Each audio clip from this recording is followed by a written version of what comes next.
নমস্কার। আমি একটি কবিতা শোনাব।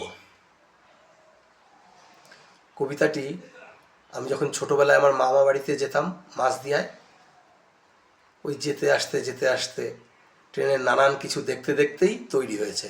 আমি খুব ঘন ঘন মামা বাড়িতে যেতাম, কারণ ওখানকার ফাঁকা মাঠ ঘাট, গাছপালা, একটা ছোট নদী খুব আমার মনকে টানত। তো বারবার যেতে আসতে ট্রেনের মধ্যে নানান কিছু দেখতে দেখতে আমার এই কবিতাটা মনের অজান্তেই কখন যেন তৈরি হয়ে গেছে। তো আমি যে সময়ের কথা বলছি অনেক দিন আগের কথা।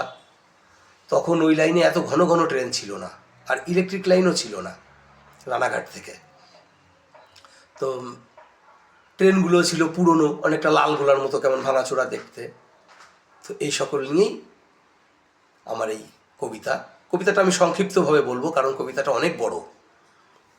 আমার কবিতার নাম ওই আসে গেদে। বানপুরের ওই ভাঙা ট্রেনে উঠেছি যতবার, ভিড়ের চোটে দম বন্ধ হয়েছে ঠিক ততবার। চাকদা থেকে উঠতে গিয়ে ভয়েই প্রাণ সারা, ধাক্কা খেয়ে নিচে পড়ে যাব বুঝি মারা। আরও ভয়ার্থ কাণ্ড ঘটে, ট্রেন রানাঘাট এলে বসে বসেও ভয় এই বুঝি দেয় ফেলে।